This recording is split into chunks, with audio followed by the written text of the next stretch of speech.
출애굽기 15장 22절에서 27절까지 저와 여러분이 한 절씩 번갈아 가면서 읽도록 하겠습니다. 제가 먼저 22절을 읽습니다. 모세가 홍해에서 이스라엘을 인도하며 그들이 나와서 수르 광야로 들어가서 거기서 사흘 길을 걸었으나 물을 얻지 못하고 마라에 이르렀더니 그곳 물이 써서 마시지 못하겠으므로 그 이름을 마라라 하였더라. 백성이 모세에게 원망하여 이르되 우리가 무엇을 마실까 하매 여호와께 부르짖었더니 여호와께서 그에게 한 나무를 가르치시니 그가 물에 던지니 물이 달게 되었더라. 거기서 여호와께서 그들을 위하여 법도와 율례를 정하시고 그들을 시험하실세 이르시되 너희가 너희 하나님 나 여호와의 말을 들어 순종하고 내가 보기에 의를 행하며 내 계명에 귀를 기울이며 내 모든 규례를 지키면 내가 애굽 사람에게 내린 모든 질병 중 하나도 너희에게 내리지 아니하리니 나는 너희를 치료하는 여호와임이라. 그들이 엘림에 이르니 거기에 물샘 12과 종려나무 70그루가 있는지라. 거기서 그들이 그 물 곁에 장막을 지니라. 아멘.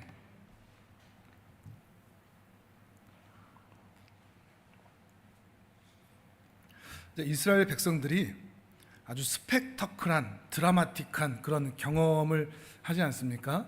열재앙, 그리고 유월절, 거기에 홍해, 거기다가 또 구름 기둥, 불 기둥, 그리고 만나까지. 아마 대단히 흥분 상태였을 겁니다. 이게 긴 시간에 경험된 게 아니고 그 짧은 기간 안에 이 모든 것들을 경험했기 때문에 우리가 믿는 하나님은 정말 저 애굽의 신들과 다르다, 그 자부심이 있을 것이고 아마 곧 우리에게 파라다이스, 낙원이 펼쳐질 것이다, 아마 그런 기대감도 있지 않았을까 싶습니다. 그런데 이 감동이 오래 가지를 않습니다. 왜냐하면 그 약속한 땅, 젖과 꿀이 흐르는 그 땅이 가까이 있지를 않은 겁니다. 눈에 보이지를 않습니다. 그냥 광야만 보이는 거죠. 그리고 현실적인 그리고 지리적인 그 상황들 때문에 여러 가지 문제들을 계속 만나게 됩니다. 언제 가는 거야? 처음에 그 감동은 금세 사라진 채 그 마음에 원망과 불평이 이스라엘 백성들을 사로잡고 있는 거죠. 오늘 본문에서는 물 때문에, 마시는 물 때문에 이스라엘 백성들 모두가 원망하고 불평하는 그런 상황을 만나게 됩니다.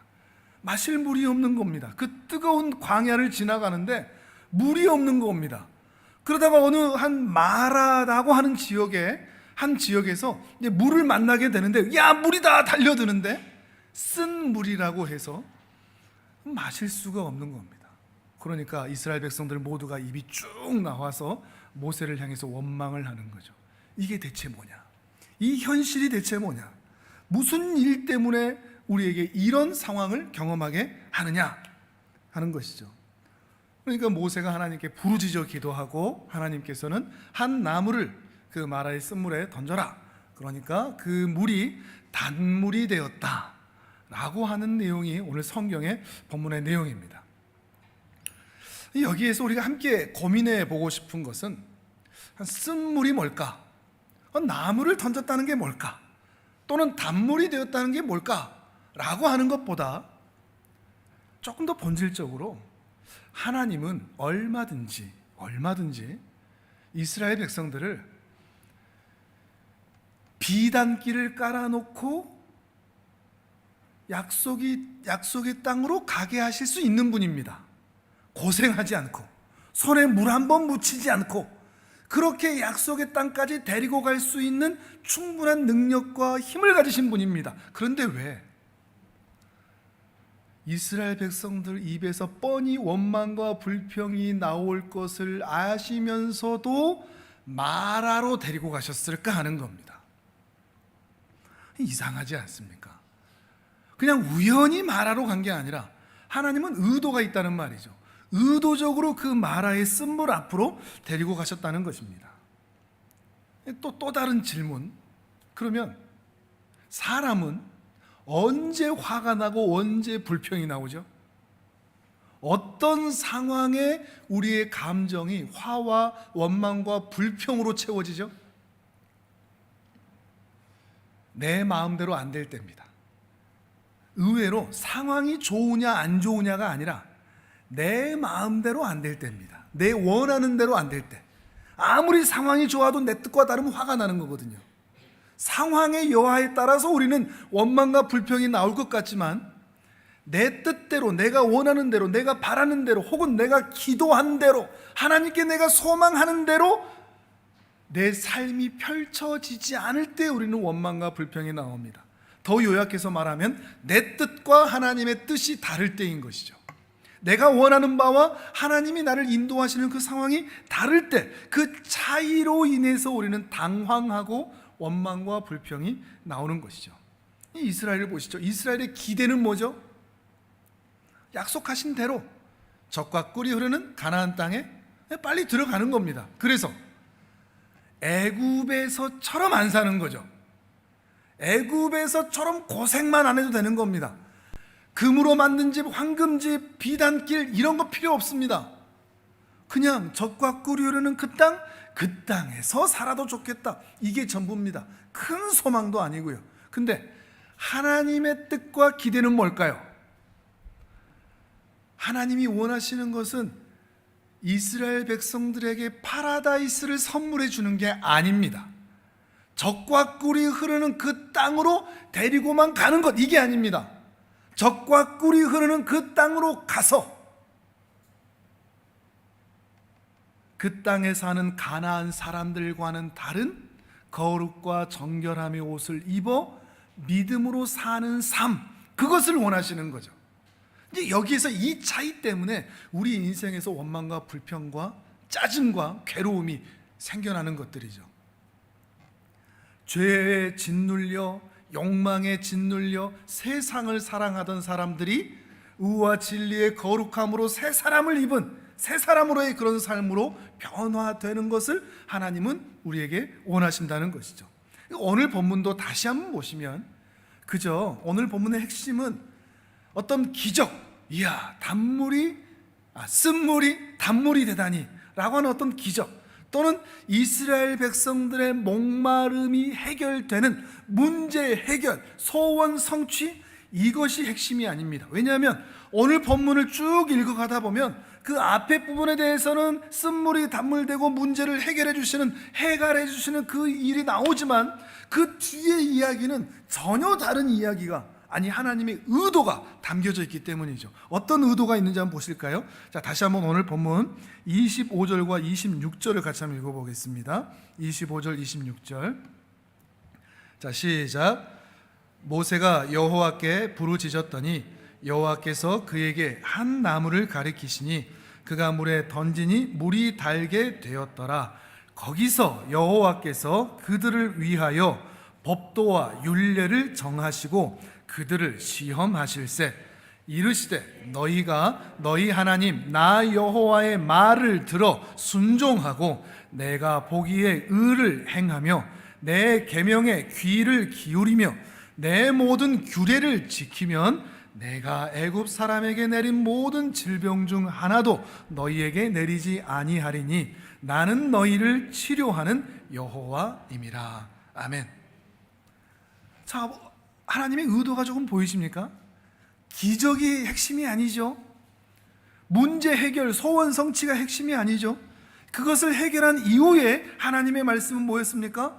법도와 율례를 정하셨다. 그리고 순종을 원하신다. 이것을 명령하고 있는 것입니다. 마치 기적의 사건, 문제 해결 그 자체는 전혀 중요한 것이 아니라는 듯이 중요한 것은 하나님의 말씀을 어떻게 대하느냐에 달려있다는 것을 말씀하고 계시는 것이죠. 어떤 의미겠습니까? 여기서 그걸 찾는 게 중요하죠. 하나님의 의도. 어떤 의미이겠습니까? 쓴물 같은 인생에서 단물 같은 인생으로의 변화는 오직 하나님에 의하여 가능한 것인데, 그런데 하나님에 의하여 가능하다고 할지라도 그것이 그저 가만히 있으면 그 은혜를 입는 것이 아니라, 이렇습니까? 한마디로 쓴물이 단물되는 인생이 되는 비결은 하나님의 말씀에 어떻게 반응하느냐에 달려 있느니라, 이 말씀을 하고 계시는 것이죠. 애굽으로 대표되는 세상 나라는 쓴물이 나오는 세상입니다. 쥐어짜면, 세상을 쥐어짜면 쓴물밖에 안 나옵니다. 고통과 억압과 눈물과 아픔과 한숨과 탄식, 이것밖에 안 나오는 것이죠. 거기에는 우리가 마실 물이 없습니다. 내 영혼을 해갈할 물이 세상에는 없습니다. 그런데 이 쓴물 같은 세상에서 단물 나오는 하나님의 나라로 옮겨가는 그 방법은 하나님의 말씀에 어떻게 반응하느냐, 곧 하나님의 율법과 말씀으로 대비되는, 표현되는 하나님의 다스림과 통치에 어떻게 순종함으로 나아오느냐에 달려 있다는 것을 이 사건을 통해서 말씀하고 싶으신 것이죠. 하나님의 뜻은 뭐죠?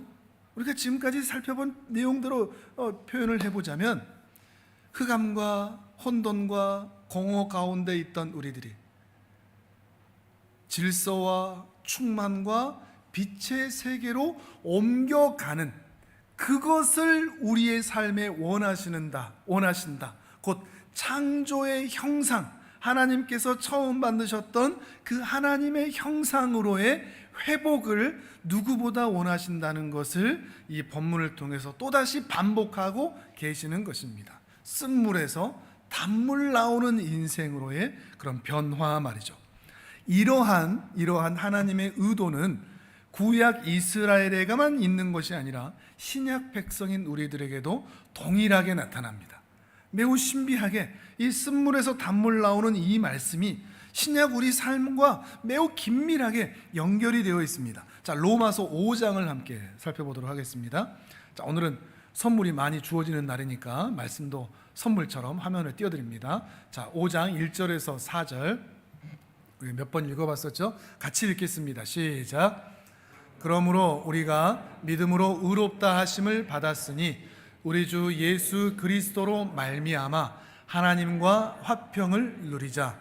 또한 그로 말미암아 우리가 믿음으로 서 있는 이 은혜에 들어감을 얻었으며 하나님의 영광을 바라고 즐거워하느니라. 다만 이뿐 아니라 우리가 환난 중에도 즐거워하나니 이는 환난은 인내를, 인내는 연단을, 연단은 소망을 이루는 줄 알미로다. 아멘. 자, 1절, 2절은, 1절과 2절은 홍해를 지나온 이스라엘 백성들이, 그리고 십자가를 지나온 주의 자녀들이 얻게 되는 현실적인 신분과 위치입니다. 믿음으로 의롭다 하심을 받은 거죠. 그 은혜로 들어간 것이죠. 2절 중간에 나오는 것처럼, 그리고 하나님의 영광을 바라고 즐거워하는 복된 자리에 나오게 된 것입니다. 그런데 문제는 뭐냐? 다만 이런 영광스러운 신분을 가진 자들이 만나는 오늘의 현실이 뭐냐? 로마서의 표현으로 하면 환난, 오늘 출애굽기의 표현대로 하면 마라의 쓴물이라는 겁니다. 홍해를 지나온 자가 경험하게 되는 상황이 마라의 쓴물이라는 거죠. 약속으로 주시겠다고 하셨던 그 가나안 땅은 멀고 보이지도 않고 마실 물조차도 없어서 난감한 상황, 그런 상황에 맞닥뜨리게 되는 이스라엘 백성들의 현실, 그리고 마찬가지로 오늘 우리도 그런 겁니다. 예수 믿어 드릴게요, 예수님을 영접할게요 해서 주 앞에 나와왔는데 처음에는 뭔가 감동적인 일들도 만나고 신비한 일들도 만나는 것 같은데 하나님의 나라가 너무 먼 겁니다. 안 보입니다. 그 은혜와 복이 뭔지 다른 사람은 경험하는 것 같은데 내 손에는 아무것도 쥐어지는 게 없는, 은혜를 받았다는 게 뭔지, 복을 누린다는 게 뭔지, 그래도 믿음으로 하나님 나라에게 간다고 하니까는 끝까지 한번 걸어가 봐야지 하고 선택하고 이 믿음의 길을 고생하면서도 가보는데 이 천국의 그림자는커녕 마라의 쓴물 같은 환난이, 고생이, 고통이, 힘듦이, 괴로움이, 외로움이 시간이 지날수록 내 삶에 더욱 나를 지배하고 있는 것이죠. 성경에 보니까 우리가 하나님의 자녀라고 하니까, 하나님이 하나님 나라의 왕이시면 우리가 그 자녀면 우리는 뭡니까? 우리는 왕자님이고 우리는 공주님 아닙니까? 근데 왕자 공주가 아니라 하나님 나라의 무술이 같고 시녀 같고 하녀 같고 뭐 대접받는 건 하나도 없는 것 같고 일만 주구장창 하는 것 같고 너무 바쁘고 너무 힘든 삶을 사는 것 같은 이 현실이 대체 뭐냐? 이것을 우리 모두가 만난다는 것이죠. 자주 말씀드리듯이 예수를 믿는다고 해서 내 삶이 형통하거나 일이 잘 풀린다거나 잘 사라진다는 것은 결코 아닙니다. 우리 한 달 전에 세 분이 세례를 받으셨는데, 이쁘네, 참 세례도 받고 해서 하나님이 곧장 문제를 해결해 주고 잘 살게 해주고 별 문제 없게 해주고 건강을 낫게 해주냐? 그것도 아니라는 것입니다. 왜 그렇다고요? 우리 사람을 향한, 인류를 향한 하나님의 목적이 뭐라고요? 여기서 차이가 난다는 말이죠. 하나님의 목적은 우리가 하나님의 사람다워지는 겁니다. 그 길로 우리를 데리고 가시는 겁니다. 하나님이 기뻐하실 만한 성품과 인격이 나타나는 사람으로 우리를 데리고 가시는 것이죠. 근데 그 데리고 가는 길이 어디라고요? 마라의 쓴물, 환난이라, 어려움이라 하는 것입니다. 그래서 사도 바울은 바로 이러한 목적을 위해 우리 사람의 삶에 환난이 등장한다라고 표현을 하고 있는 겁니다. 이거를 바꿔서 이야기하면 이스라엘 백성들이 광야에서 40년 동안 방황했지 않습니까? 근데 그들의 죄로 인한 거거든요. 근데 그들의 죄로 인하여 이스라엘이 광야에서 방황했지만 하나님의 눈에서 볼 때는 그 광야 생활이 하나님께서 이스라엘 백성들을 하나님의 사람으로 만드는 장소로 사용하셨다는 것입니다. 독특하지 않습니까? 우리도 그렇습니다. 우리도 우리 인생에서 마라의 쓴물 같은 삶의 환경을 만납니다. 근데 그 고생의 순간을 하나님 편에서는 우리를 하나님의 사람으로 만드는 장소와 방법으로 사용하신다. 그 기회의 시간으로 사용하신다는 것이죠. 그런데 말입니다. 압니다. 우리가 이것을 모르는 사람이 없죠. 하나님은 고난을 통해서 우리를 하나님의 사람으로 만드신다. 근데 문제는 뭐냐? 여전히 내가 마땅치가 않은 겁니다. 하나님의 이 방법이. 왜요? 난 내가 원하는 삶이 있으니까. 아무리 하나님께서 이런 방법으로 하신다고 해도 나는 내가 원하는 삶이 있거든요. 내가 되고 싶은 게 있고 내가 살고 싶은 그 삶의 환경이 있거든요. 근데 왜 그대로 해주지 않으시는가? 이 불평은 끊임없이 올라오는 거죠. 왜냐하면 하나님의 뜻이 있다고 할지라도 그게 내게 납득이 이해가 되지 않기 때문입니다. 왜 홍해를 건너자마자 비단길 주단길을 깔아놓고 이스라엘 백성들을 약속의 땅으로 들이키지 않으시는가? 왜 우리 예수님 믿고 나서 곧장 하나님의 은혜와 복을 풍성히 누리는 사람으로 우리를 대접해 주지 않으시는가? 그렇게 대접해 주지 않으신다면 예수 안 믿는 사람과 내 삶이 뭐가 다른가? 하나님이 나를 사랑하셔서, 우리를 사랑하셔서 그 독생하신 아들을 내어주셨다는 것을 보니 정말로 우리를 사랑하신다는 것은 그래도 알기는 알겠는데 왜 내 삶에 하나님과 나 사이에 로맨스가 없는가? 와, 하나님의 은혜다라고 하면서 내 입에서 입이 벌어지며 기뻐하며 찬양하는 일은 별로 없고 맨날 광야의 훈련만 나에게 시키시는가? 이게 우리의 고민 아닙니까? 왜 훈련만 시키시는 것 같은가? 왜 고되게만 하시는 것 같은가? 왜 달달한 로맨스는 우리에게 없는가? 기도하라고는 해놓으셨고 왜 기도의 응답은 하지 않고 기도의 자리만 주구장창 지키게 하시는가? 오히려 자랑할 것이라고 없는 그 밥에 그 나물 같은 그 평범한 일상을 세상 사람들처럼, 아니 예수 안 믿는 사람들처럼 똑같이, 아니 예수 안 믿는 사람들보다 더 못하게 살게 만드신다는 말인가? 이게 우리 마음에 솟아나온 진심이죠. 예수 믿는 게 뭐가 다르지? 예수 안 믿는 사람하고 뭐가 달라? 오히려 더 힘든데 예수 믿는다는 그 가치가 대체 무엇인가? 근데 이게 이스라엘 백성들이 40년 동안 했던 그 불평의 내용입니다. 이 불평 때문에 이스라엘은 광야에서 방황할 수밖에 없었다는 것이죠. 근데 이 불평이 왜 생긴다고요? 끊임없이 나라고 하는 그 패러다임 안에만 갇혀 있기 때문입니다. 하나님에 대한 내용은 알기는 압니다. 하나님의 뜻이 무엇인지는 지식으로는 다 알죠. 근데 이것을 도저히 받아들이지는 못하고 하나님의 모든 기도와 능력과 응답이 내 삶을 복되게, 은혜를 누리게, 잘 살게, 예수 믿었더니 말이야, 기도했더니 말이야 라는 간증을 할 수 있는 상황으로 나를 바꿔주시기를, 내 삶을 그렇게 바꿔주시기를 바라는 마음이 우리 안에 있기 때문입니다. 이것 때문에 우리에게 원망과 불평이 나오는 것이죠. 그리고 그러한 간증들과 자랑들이 많이 나타나야 그래야 그게 기독교지, 그래야 그게 하나님이지 라고 말하는 것이죠. 그러나 하나님은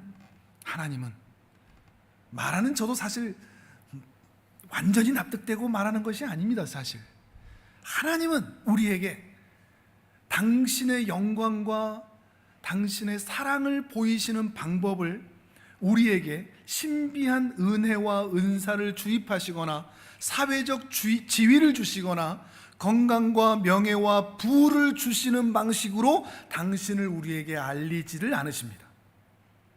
내가 누군지 알아? 우리는 흔히 그것을 할 때 내가 가진 것들을 자랑하면서 보이죠. 내가 이런 사람이야.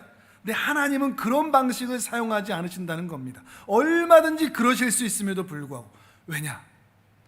서원 성취, 문제 해결, 기적으로만 포장된 하나님으로는 결코 하나님을 바르게 알고 믿을 수 없기 때문입니다. 무엇보다도 우리가 하나님을 그 소원 성취와 문제 해결, 기적, 내 삶의 은혜와 복이라는 것으로 내 스스로 하나님을 한정시킬 때, 그렇게 우리가 하나님을 믿는 것을 전혀 원하지를 않으십니다. 자판기처럼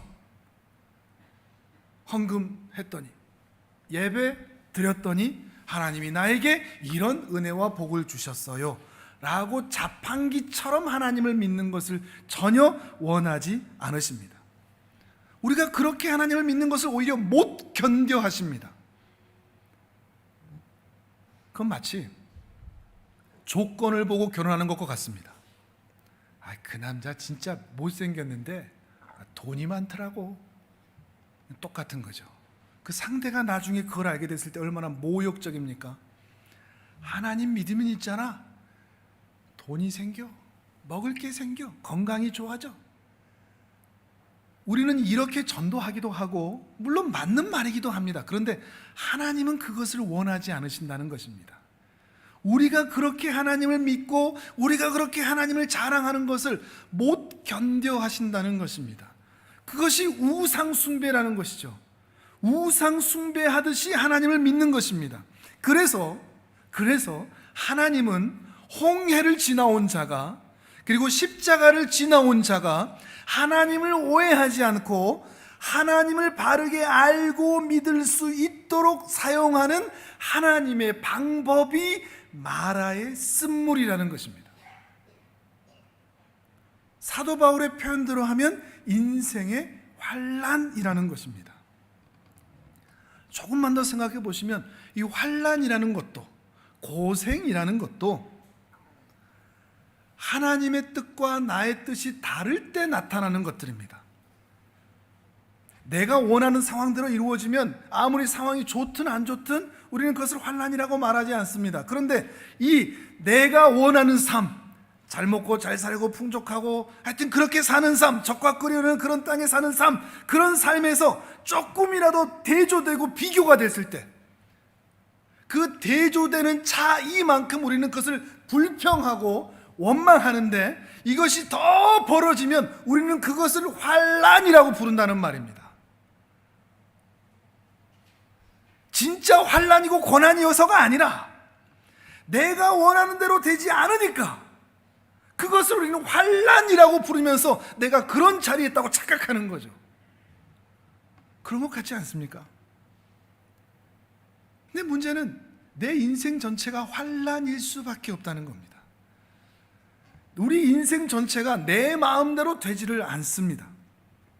언제나 우리가 원하는 대로 흘러가지 않습니다. 그래서 우리의 인생은 고생과 고난의 연속입니다. 그래서 불교에서는 이 인생을 향해서 고해라고 하죠. 괴로움이 끝이 없는 바다를 지나가는 것 같다라고 표현을 하는 거죠. 근데 성경은 이렇게 말합니다. 고생스럽다. 맞다. 고생스럽다. 인생은 고해를 지나는 것과 같다. 그런데 그 고해에서 하나님은 하나님의 사람을 만드신다. 이게 차이가 나는 겁니다.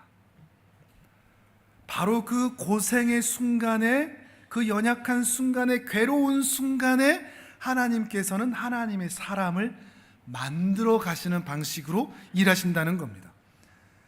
거기서 그 환난을 통해서 인내를 만드는 거죠. 그래서 사도 바울도 환난은 인내를이라고 표현을 하는 것이고요. 인내라는 것은 정말 좋은 것을 만들어내기 위해서 그 한 인간에게서 불순물과 거품들을 빼내는 작업이거든요. 용광로에서 철에 있는 그 불순물들을 제거하여 정금을 만드듯이 그런 인내의 순간들을 통해서 지나오면서 환난을 통하여 인내를 경험하고 그 인내가 인생에 반복되어 연단되면서 소망의 사람으로 드디어 만들어져 가는 것이죠. 이전에 우리 교회에 트랜스젠더가 교회에 나온 적이 있었습니다. 한 2, 3년 아마 교회에 다녔을 겁니다. 근데 참 그때 정말 힘들었습니다. 이런 환난이 없었습니다. 제가 원하는 목회상이 아니거든요. 그런 사람 나오면 안 되거든요. 환난이었습니다. 개척하는 그런 상황이어서 사람도 규모도 재정도 환경도 다 그렇고 하늘 창고소 사역도 해야 되고 너무 힘든데 사람마저 그러니 너무 힘들었던 상황이었던 것 같습니다. 그럼에도 하나님이 보내셨으니까 어떻게든 해보자 이런 마음을 가지고 있었는데 처음 이 트랜스젠더라고 하는 이런 사람을 만나니까 어떻게 할 줄을 모르겠더라고요. 분명히 몸은 남자인데 유도까지 해서 힘도 좋고 좋은 남자인데 자기의 성 전체성은 여자라고 하니까 정말 난감했습니다. 그럼에도 어떻게든 설득하고 가르치고 또 만나면서 또 상처 주지 않으면서 어떻게든 하나님의 사람으로 만들어야지. 또 우리 성도님들과 함께 그때 계셨던 분들은 아마 기억이 나실 텐데 어떻게든 상처 주지 않고 어떻게든 품으려고 우리 다 같이 애썼던 그런 기억이 납니다. 그런데 이 성 정체성 때문에 힘들었던 것이 아니라 사실 그 정체성 때문에 인생 가운데 경험했던 그 수많은 상처들, 중학교 2학년 때부터인가 시작된 것이었으니까 십몇 년 동안 그렇게 그 다른 정체성으로 살면서 무수한 사람들에게 받았던 상처와 이 마음의 쓴뿌리가 더 문제였습니다. 그러니까 사람들과 관계가 안 되는 겁니다.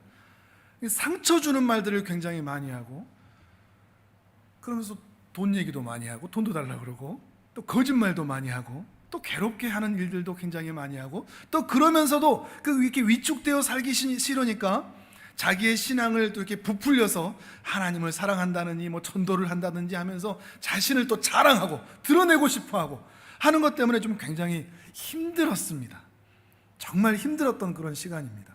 근데 그러다가 이제 성 정체성 때문이 아니라 그 사람이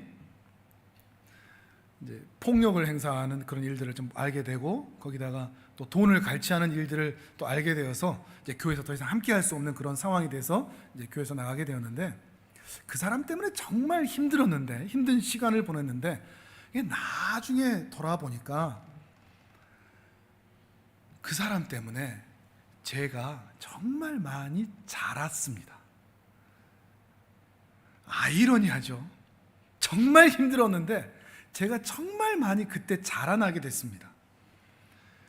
그 이후로 에이즈 환자도 만나고 동성애자도 만나고 이렇게 하는 사람들 만나도 어떤 형편에 있고 또 어떤 사정이 있고 또 어떤 괴로움이 있고 또 어떤 그런 그 꼬인 인격을 가지고 있는 사람이라고 할지라도,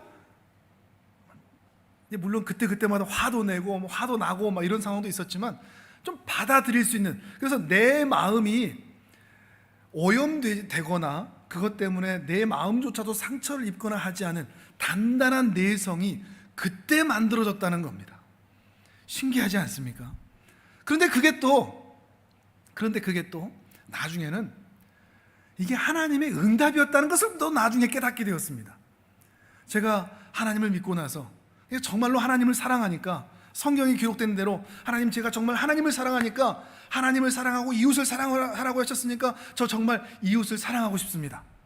제가 정말로 어떤 사람이라도 사랑할 수 있도록 그런 사랑의 마음을 제게 주세요, 이렇게 기도를 했었거든요. 근데 하나님은 저에게 그렇게 기도했다고 해서 사랑이라는 신령한 에너지를 저에게 주입시켜 주신 것이 아니라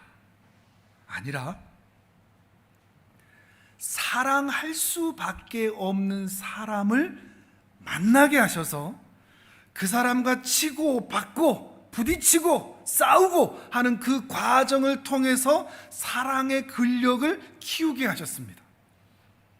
그때 깨달았습니다. 아, 하나님은 이렇게 일하시는구나 하는 것을 말이죠. 우리가 사랑을 원하면, 우리가 하나님께 저 사랑하는 사람이 되게 해주세요 라고 기도하면 하나님은 우리에게 사랑의 은사를 당장 주입시켜 주지 않으십니다.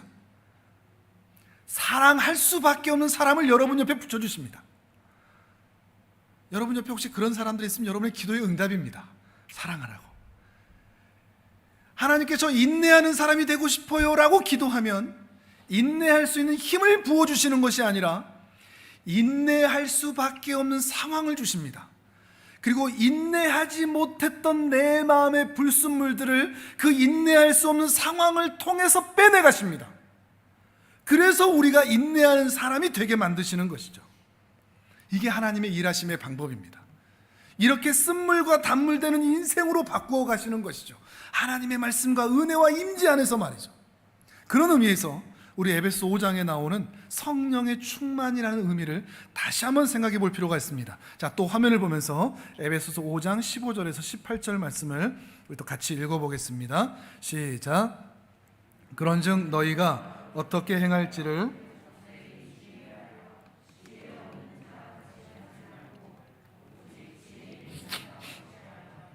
세월을 아끼라. 때가 악하니라. 그러므로 어리석은 자가 되지 말고 오직 주의 뜻이 무엇인가 이해하라. 술 취하지 말라. 이는 방탕한 것이니 오직 성령으로 충만함을 받으라. 아멘. 성령님이 내 안에 임재하시는 것, 이것을 성령의 내적 임재라고 표현합니다. 성령님이 우리와 함께 계십니다. 예수 그리스도를 믿으면 그 심령 안에는 누구라도 성령님이 계십니다. 그런데 그 성령의 내적 임재의 극치가 성령 충만입니다. 성령의 내적 임재와 성령 충만은 다른 겁니다. 다르다고 표현하기 그렇지만 훨씬 더 그 위에 있는 이야기라는 것입니다. 그런데 우리는 성령의 충만함을 어떻게 생각하느냐? 어떤 은사와 재능의 주입이라고 생각합니다. 기도 뜨겁게 하면 어떤 신비한 은혜들이 나를 둘러싸서 내 영혼을 감싸는 것, 그래서 실수하지 않고 하나님의 말씀으로 가득하고 하나님이 원하시는 뜻이 내 삶에서 드디어 이루어지고 내가 원하는 길이 하나님의 뜻이 되고 하나님이 원하시는 모든 뜻이 내 삶에서 그대로 나타나는, 그래서 실수도 없고 무지함도 없고 잘못함도 없고 끝까지 하나님의 길을 걸어갈 수 있는 신비한 둘러싸임, 이것이 우리는 성령 충만이라고 생각합니다. 맞습니다만 꼭 그렇지만은 않습니다. 왜냐하면 성령 충만은 시간이 많이 필요합니다. 세월이 걸립니다. 하나님은 우리가 성령으로 충만할 수 있도록 우리를 마라의 쓴물로 밀어내십니다. 그리 보내십니다. 실패하는 자리로, 세상으로 보내십니다. 쓴물 나는 세상으로 우리를 보내십니다. 고생하게 하십니다. 그 환난의 자리를 경험하게 하십니다. 마치 그 탕자가 세상을 사랑하여 아버지의 돈을 가지고 그곳으로 가겠다라고 했는데 그 아버지가 막지 않고 가라라고 했던 것과 같습니다. 거기로 보내는 겁니다. 너무 아이러니하지만, 그리고 우리가 생각하는 방법과는 너무 다르지만, 거기에서 탕진하다가, 거기에서 다 빼앗기다가, 거기에서 눈물 콧물 싹 빼다가, 수없이 울다가, 두들겨 맞다가, 외로워하다가, 그러다가 하나님을 알게 됩니다. 그 방법이 우리의 신앙에 있어서 바른 공부가 된다는 것을 하나님이 너무나 잘 아시는 것이죠. 그렇게 인내와 연단을 경험하게 하시는 것입니다. 그러니까 성령 충만은 어떤 신적 은혜의 주입, 강림이 아니라 인생의 환난과 고생과 고난을 통해서, 그 긴 세월을 통해서 점차 하나님이 어떤 분인지를 알게 되고, 하나님께 돌아와 그에게 나를 조금씩 의탁하게 되고, 내 인생을 하나님께 내어 맡기게 되는, 그래서 이제는 하나님이 나를 붙드시는 자리까지 가게 되는, 그게 성령 충만입니다. 그러니 훨씬 더 전생애적인 것이죠. 훨씬 더 전인격적인 것입니다. 훨씬 큰 것입니다. 결코 성령의 충만은 단시간에 이루어질 수 없고 몇 번의 경험으로도 만들어질 수 있는 것이 아닙니다. 긴 세월을 통해서 우리는 배우는 것입니다. 고통의 바다를 고통스럽게 지나가면서 말이죠. 그러다가 이 세상의 덧없음과 무가치함, 그리고 무엇보다도 내가 그토록 바랬던 내 소원이라는 것, 내가 그렇게 그토록 가지고 싶고 누리고 싶던 그 삶이라는 것이 하나님의 나라와 극히 대조가 되기 시작하면서, 이것이 아무것도 아니고 이것이 정말 이 하나님의 나라가 정말 소중한 것이어서 이것만 붙잡고 살고 싶다고 하는 그 마음이 자라는 데까지 하나님이 우리를 데리고 가시는 것입니다. 이게 인생입니다. 저보다 더 어르신들 앞에서 인생을 말하자니 너무나 부끄럽지만, 제가 아는 신앙에 있어서의 인생은 이렇습니다. 하나님은 온 사람과 온 사건과 온 상황을 동행해서 우리를 하나님의 사람으로 만들어 가십니다. 그래서 혼돈과 공허와 흑암에 있던 우리들을 질서와 충만과 채움과 빛의 세계로 옮겨 가시는 것이죠. 그렇게 점진적으로 우리를 하나님의 사람으로 변화시켜 가면서 하나님의 사람다운 사람으로 만들어 가신다는 것입니다. 물론 우리는 여전히 내 욕심이 있습니다. 내가 원하는 게 있습니다. 내가 바라는 게 있습니다. 하나님의 능력을 힘입어서 고생 없고 수고롭지 않고 평안한 삶을 살고 싶은 마음이 여전히 우리 마음에 있습니다. 내가 원하는 대로 내 인생이 흘러가기를 바라는 마음이 우리 안에 여전히 있습니다. 그러나 우리는 또 부딪히겠죠. 그렇게 되지 않는 인생을 만나게 될 겁니다. 그런데 그렇게 부딪히게 되더라도 너무 절망하지 않으시기를 바랍니다. 저는 오늘 여러분에게 이렇게 말씀드리고 싶습니다. 그 상황을 받아들이십시오. 여러분의 그 속썩이는 자녀가 여러분의 자녀라는 것을 받아들이십시오. 그거를 거부하면 싸움만 나고 원망과 불평만 나는 겁니다. 여러분의 그 속썩이는 남편이 다 여러분의 남편이라는 것을 받아들이십시오. 그걸 받아들이지 못하니까 여러분의 환경, 여러분의 상황, 여러분의 직장, 여러분의 그런 건강, 이 모든 것들을 여러분이 받아들이지 못하니까 원망과 불평과, 그래서 환난과 고생이라고까지 말하고 있는 것입니다. 바꾸십시오. 하나님의 시험이시구나, 연단이시구나, 이 환난을 통해서 나를 하나님의 사람답게 만들려고 그 남편을 주셨고, 그 아내를 주셨고, 이 자식을 주셨고, 이 환경을 주셨고, 이 직장을 주셨고, 이런 상황을 내게 허락하신 것이었구나. 이거를 통해서 하나님이 나를 하나님의 사람으로 만드실 테지라고 기대하시는 것입니다. 우린 이걸 믿는 겁니다. 받아들이고 믿는 자리까지 가는 것이죠. 왜냐하면 하나님은 우리가 만나는 그 고생과 고통이 결코 손해로 끝나지 않도록 일하실 분인 줄 믿기 때문입니다. 속썩이던 자식이 여러분의 영광이 될 날이 반드시 오니까요. 속썩이던 남편이 여러분의 기쁨이 될 날이 반드시 올 것이니까요. 참고 인내하고 견디는 시간을 가질 수만 있다면, 조금 더 긴 안목으로 볼 수만 있다면 말이죠. 하나님이 반드시 여러분에게 모든 고생과 환난을 기쁨이 되게 하시고 유익이 되게 하실 줄을 믿습니다. 하나님은 창조주 하나님이시고 구원주 하나님이셔서 반드시 우리 인생의 쓴물을 단물로 바꾸시는 분이시기 때문입니다. 이 하나님을 의지하여 우리에게 주어진 모든 시간을 기쁨의 날로 보내시는 존귀한 하나님의 사람들 되시기를 주님의 이름으로 축복합니다. 아멘.